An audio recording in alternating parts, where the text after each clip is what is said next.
Good evening, this is Ogle's Fish Room.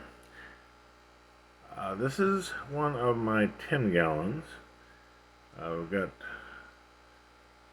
some nice spiderwood in here, some nice fairly large river rocks,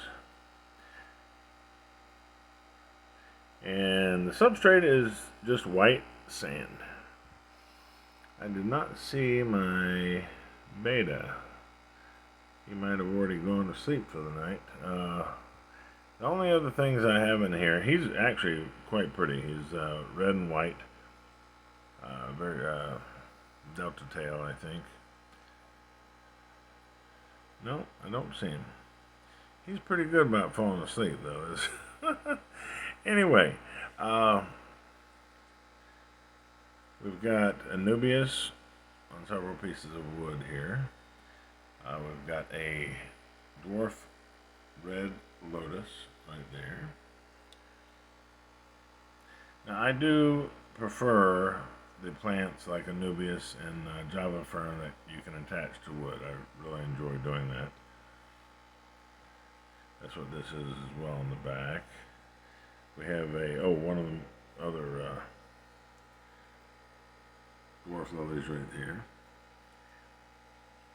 Now I happen to like, I don't know, maybe some people think I talk too much about this, but these sponge filters, these new designs with the, it's got an elbow at the bottom, and it's hard to see right here, but the intake tube comes out from an elbow and sticks up, and the sponges basically go down on that. And it's just so easy to just reach in there and pull the sponges out and go squeeze them and put them back on. It's just a piece of cake. This particular sponge filter has in it a telescoping arm there. You can see the piece of PVC there. There's an inner tube inside the bigger one at the bottom, and you can move that up and down. You can also twist the excuse me, I'm trying to twist that in any direction that you want. I basically put it in the far corners of the aquariums, and I point it toward the opposite corners, diagonally, of course. Anyway, have an outside hang on the back filter right there. Well, I'm afraid most of my fish are sleeping. This is, well, I wouldn't call it a community tank. It's mainly for the Betta, which is evidently still sleeping. I'm trying to eyeball him, but I just don't see him right now. We have 3 Pelidas cory cats, which I like, and about 10 shrimp, which I mean just a cheap the ghost shrimp. I do not seem to see anybody. Okay, well, there's somebody swimming around up here. There's one of the shrimp. Okay, well, we're making this too long. Right next door is a 5-gallon that I just set up in the last 2 days for this little beauty here. This is actually a female Betta, but her coloring, I just had to get her. I don't normally buy the females. They're usually not as attractive, but this one is, I don't know if you can, she's kind of in the shade here underneath some wood.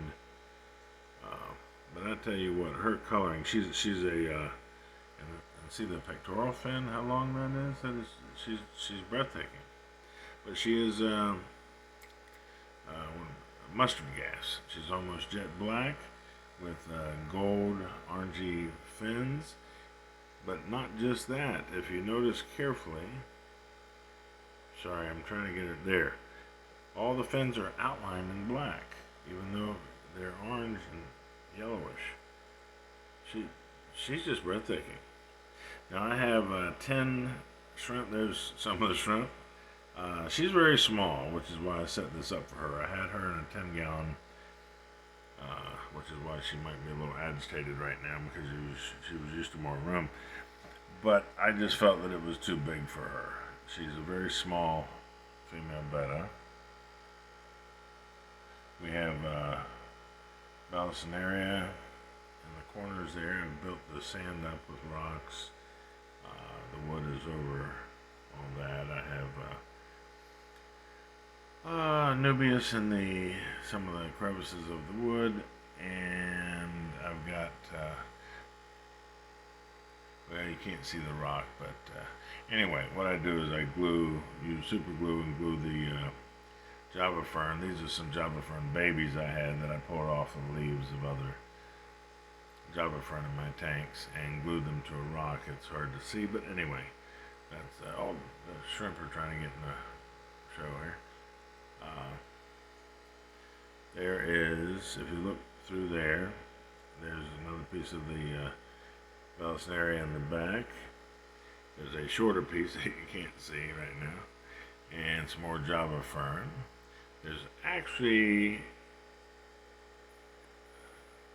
a shrimp with babies. How we doing?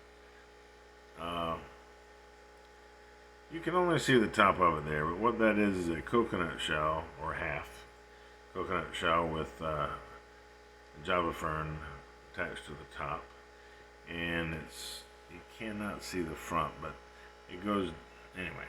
I built the sand up behind it. I've used it to build this whole corner up here. Let me back up a little bit. It's pretty high. It's actually about 4 inches from the bottom of the tank. But it's on the other side, and it creates a cave. It does have an open area, and there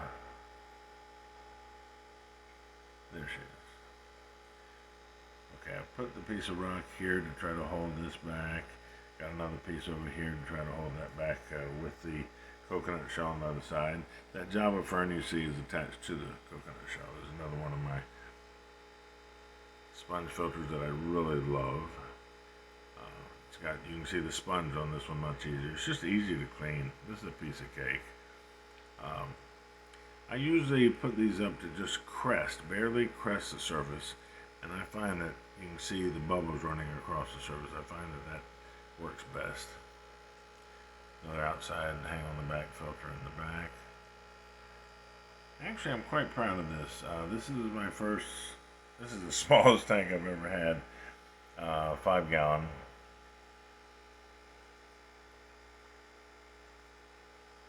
This is my first attempt at scaping something so small. But I find it quite attractive. I think I've done well. Basically, it's only 12 inches wide, about 11 inches back, and 10 inches deep and 11 and a half inches tall. You can see how small she is, but she is, I wish the camera could do her more justice. I'm telling you, she is just breathtaking. Okay, let me back off here and try to show the whole tank.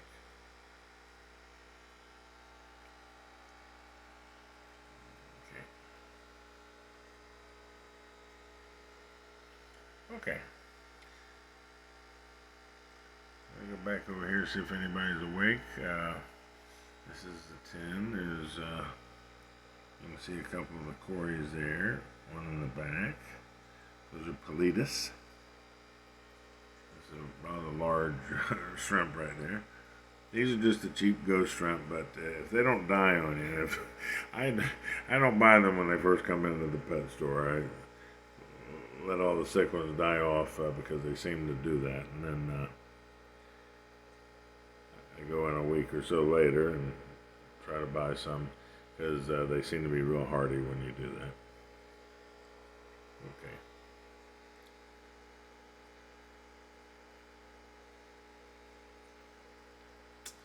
Well, I'm just not even sure where my Betta is at this point. He seems to get down under these plant leaves and just tuck himself into, I thought that was him right there, but tuck himself into a ball.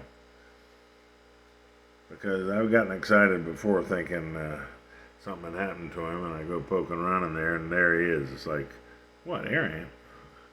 But we're not going to disturb him this time. Sometimes he gets right underneath here. Here's a nice little cave he likes.